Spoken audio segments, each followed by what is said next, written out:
tere!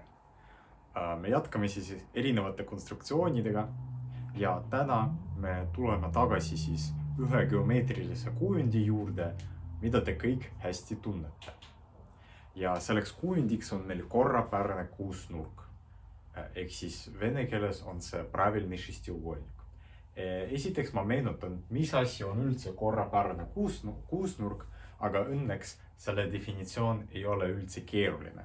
Et korrapäraseks kuusnurgaks nimetatakse lihtsalt kuusnurka, millel on kõik küljed võrdsed ning lisaks ka kõik nurgad võrdsed. Ehk siis tegelikult, kui me tahame joonistada korrapärase kuusnurga, siis ta näeb välja kuidagi selliselt. Ja me tähistame tema tipud ka ära, A, B, C, D, E, F. Selline tore kuusnurk. Ja siis kuusnurga puhul see nagu tema erilisus seisneb selles, et kõik need nurgad on omavahel võrdsed ja tegelikult ka kõik küljed on omavahel võrdsed. Ja meie tunni eesmärgiks on aru saada, kuidas me saame konstrueerida korrapärase kuusnurga kasutades ainult joonlauda ja sirklit. Ehk siis see on meie eesmärk. Aga enne seda, kui me hakkame päriselt nagu asju meie sõrmetega ja kättega joonistama, me vajame natukene teooriat, sest see konstruktsioon põhineb ühel nagu faktil, mis on selle geomeetrilise kujundiga seotud. Aga alustame siis sellega, et määrame, millega võrduvad kõik need nurgad. Sest me teame, et kõik korrapärase kuusnurga nurgad peavad olema omavahel võrdsed, aga mis on täpsemalt nende siis suurus? Ma ei tea, kas te mäletate, aga iga hulknurga jaoks, kui meil on hulknurk nagu uugolnik, millel on n tippu, siis tema nurkade summa, kui me võtame kõik tema nurgad ja liidame need kõik kokku, siis ma kirjutan n nurka puhul kehtib valem 180 kraadi korda n-2. Ja see siis võrdub nurkade summaga.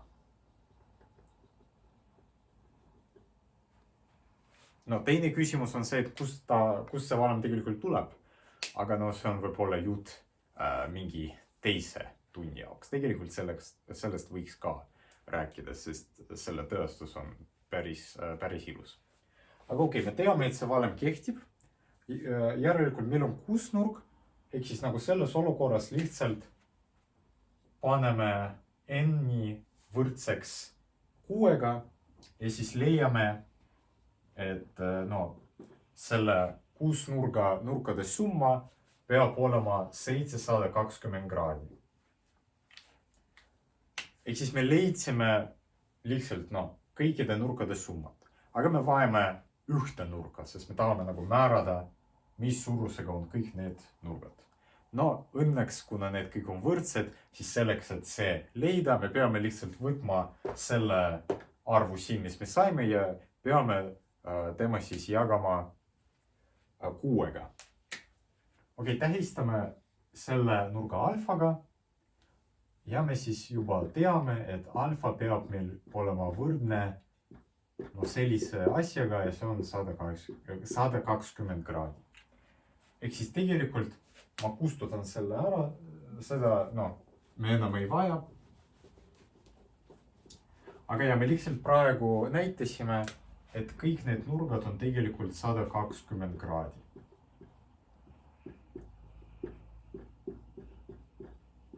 Milleks me vajame selle? Esiteks on lihtsalt nagu iseenesest kasulik fakt, et korrapärase kolmnurga puhul see kehtib. Aga tegelikult me praegu näitame, ma kirjutan siia esimene fakt, mis tegelikult meie konstruktsiooni jaoks päriselt juba läheb vaja. Esimene fakt on see, et ümber A, B, C, D, E, F ehk siis ümber seda kusnurka leidub ringjoon. Mida see nagu täpsemalt tähendab? No ma arvan, et te saate minust aru. Aga no see, mida ma siia panin kirja, see tähendab seda, et leidub ringjoon, mis tegelikult läbib kõiki selle kusnurga tippe. Ja no seda saab näidata erineval moel ja ma praegu esitan tõestuse, mis kasutab siis kõll-nelinurkade teooriat. Kõll-nelinurkadega ehk siis Pisarevitši trihuugolniki, nendega me oleme tegelikult päris tihedalt kokku puutunud varem. Oleme siis palju ülesandeid nende kohta lahendanud. Ehk siis ma loodan, et see teooria on teil endiselt meeles. Ja siis see idee, kuidas me seda näitame, no me lihtsalt näitame, et tõestus. No mitte tõestus, aga selle tõestuse idee oleks siis näidata, et ABCD on kõll-nelinurk, ABCD, siis BCDE, BCD, siis paneme tähele, et näiteks kui me teame, et ABCD ja BCDE on mõlemad kõll-nelinurkad ja me teame, no ja siis nagu nende nelinurkade jaoks on nagu olemas ühene kolmnurk, BCD. Ja ümber kolmnurka leidub parajasti täpselt üks ringjoon. Ehk siis kui meil õnnestub ära näidata, et need mõlemad nelinurgad on kõll-nelinurgad, siis tegelikult viisnurk ABCDE on ka kõll-nelinurk. Ja siis nagu edasi, kui meil õnnestub veel lisaks näidata, et CDEF on kõll-nelinurk, siis nagu sama arutelu näitab meile, et tegelikult kõik 6 punkti peavad asuma ühele ringjoonele. Okei.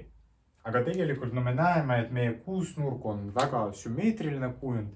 Ehk siis me võime näiteks ainult ABCD jaoks tõestada, et ta on kõll-nelinurk ja siis kõik need ülejäänud nelinurgad, nende puhul tõestus on täpselt sama, kuna meil on see korrapärane kuusnurk, no sümmeetriline. No näitame, et ABCD on kõll-nelinurk. No selleks, et näidata, et mingi nelinurk on kõll-nelinurk, selleks on olemas päris palju võimalusi. Me praegu kasutame tunnust.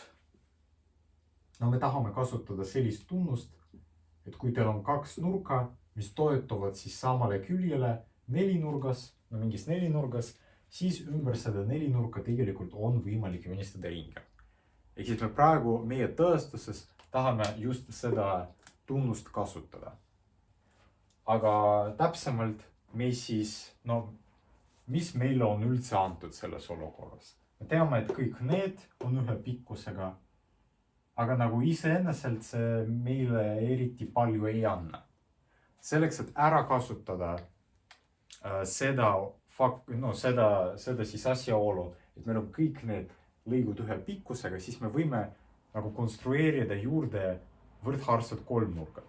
Nimelt me võime tõmmata 2 sellist lõiku ja nüüd see asjaolu, et tegelikult kõik need lõigud on ühe pikkusega, see nagu selles olukorras lihtsalt tähendab, et meil tekib 2 võrdhaarset kolmnurka. Nimelt DCB on võrdhaarne ja CBA on võrdhaarne.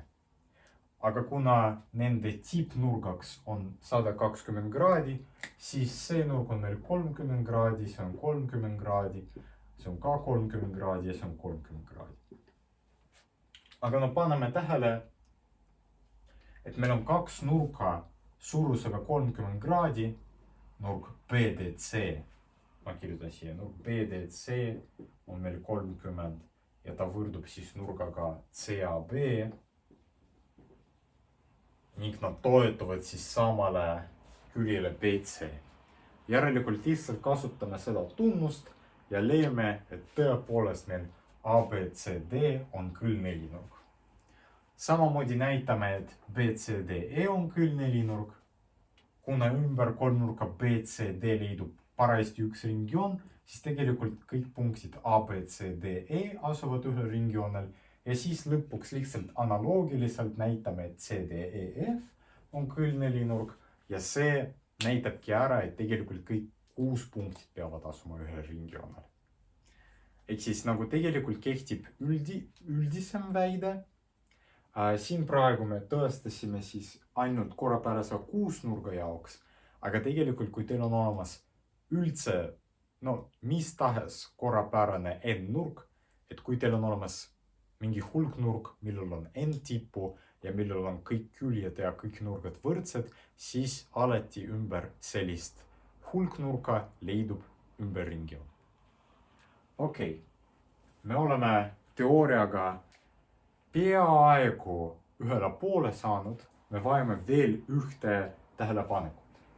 Ja ma praegu joonistan uuesti meie 6-nurga, aga juba arvestades seda, et me teame, et ümber teda leidub ringjoon. Ehk siis ma võin alustada joonist mitte siis 6-nurgast endast, vaid ringjoonest. Joonistame ringjoone. Tegelikult mul on väga halb ringjoon nagu tuli välja, aga mis teha. Ja siis enam-vähem see meenutab nagu korrapärast 6-nurka. Ja siis jälle tähistame need tipud ära, A, B, C, D, F ja veel lisame joonisele keskpunkti. Ja minu väide, ma kirjutan teine fakt.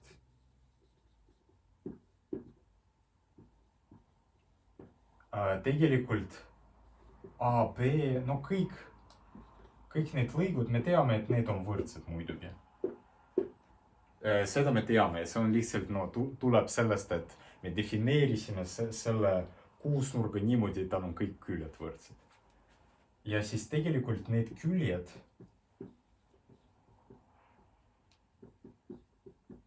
need on kõik võrdsed R-iga ja R on meil selle ringjoone raadius.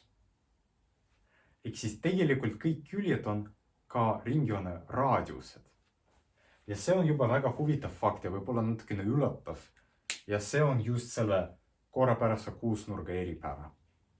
Et kui te vaatlete näiteks korrapärast 5-nurka või 7-nurkat või 8-nurka, siis nendel kujunditel juba seda omadust ei ole. See on ainult nagu selle 6-nurga omapära. Ja see tegelikult tuleneb, me praegu näitame, miks see väide kehtib. Ja tegelikult see tõestus ei ole eriti raske ja seda saab mitmel moel teha. Aga kui me niimoodi tõmbame need lõigud, tõestame, et AB on võrdne siis selle ringjoone raadiusega. Kuna me teame, et kõik need lõigud on omavahel ühe pikkusega, siis kui me ainult ühe jaoks näitame ära, et ta peab võrduma siis ringjoone raadiusega, siis automaatselt see kehtiks ka iga teise lõigu jaoks. Kuidas me seda teeme? Esiteks, kuna need on mõlemad raadiused, siis meil kindlasti kehtib see, et AO võrdub OB. See meil tõepoolest kindlasti kehtib. Aga samas meil kehtib ka see, et paneme tähele, et kui me näiteks, võtame siis, tõmbame lõigu BF juurde. Ja ma joonistan siis selle lõigu juba teise värviga, rohelisega. Ja paneme tähele, et me teame, et see nurk meil on 120 kraadi. Seda me tõestasime. Mingi võib-olla 10 minutit tagasi või ma ei tea, kui palju aega on möödunud sellest hetkest. Aga see nurk on meil 120 kraadi. Seda me kindlasti teame. Ja nüüd, kuna need on omavahel võrdsed, järelikult need lõigud, järelikult EFAB on see võrdhaarne kolmnurk ning järelikult see nurk on meil 30 kraadi. Ja siis paneme tähele, et punkt O on meil defineeritud kui selle ringjoone keskpunkt. Ning meenutame, et kui teil on olemas ringjoon ning tema keskpunkt, siis kesknurk, meil on mingid punktid ringjoonel AB, siis kesknurk AOB on 2 korda suurem kui piirdenurk, mis toetub samale kaarele. Seda me oleme ka õppinud, ehk siis kehtib selline omadus. Kesknurk on 2 korda suurem kui piirdenurk, mis toetub samale kaarele.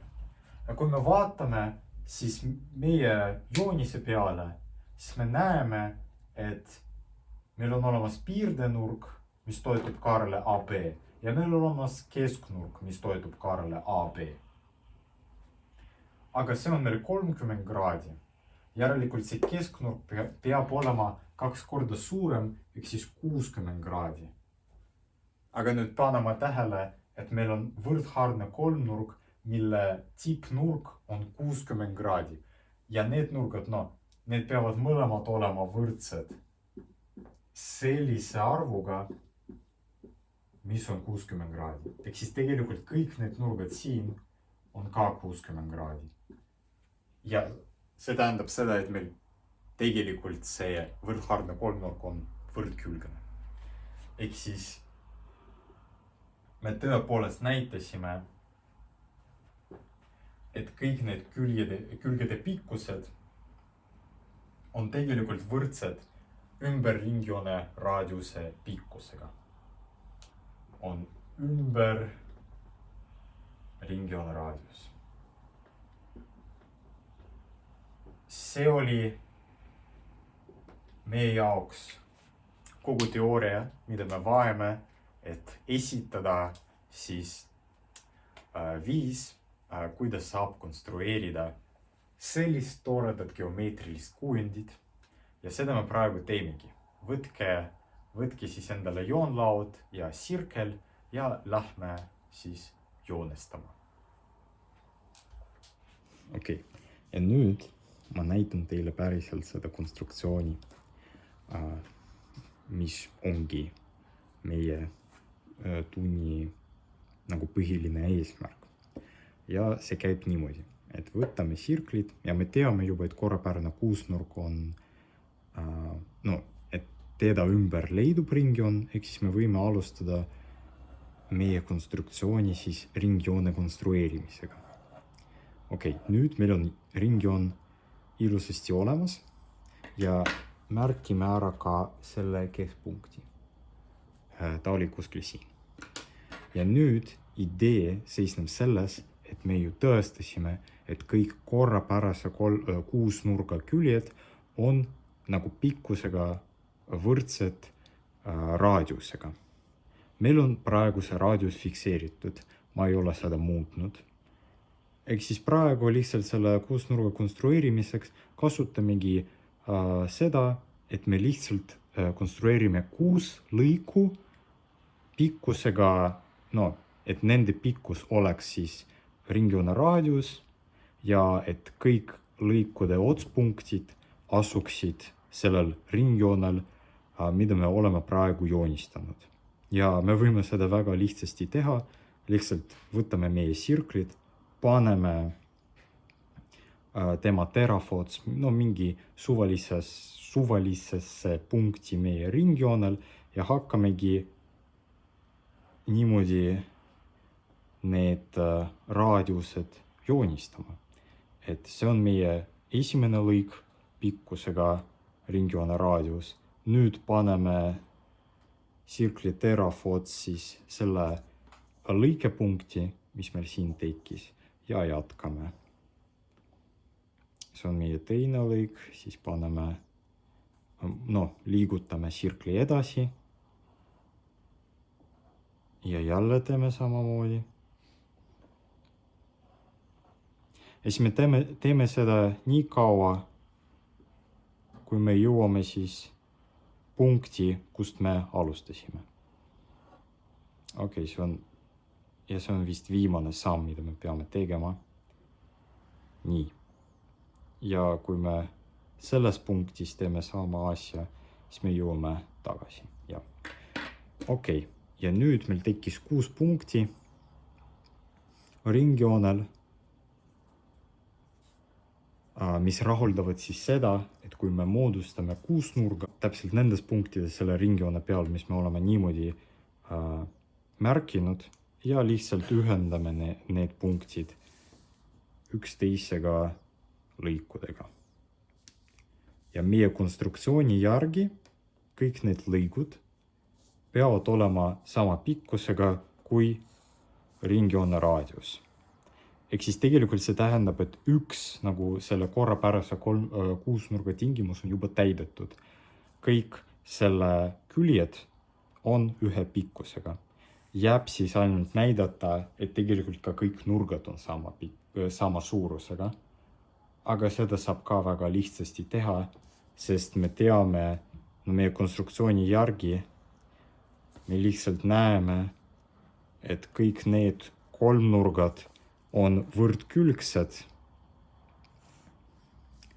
sest see need küljed siin, nagu ma juba paar korda ütlesin, nad on sama pikkusega kui raadiused, järelikult kui me tõmbame veel 2 raadiust juurde, siis tekkiv kolmnurk ongi võrdkülgne kolmnurk.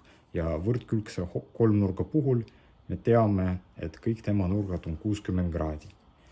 Järelikult me teame, et näiteks see nurk siin on meil 60 pluss 60 ehk siis 120 kraadi.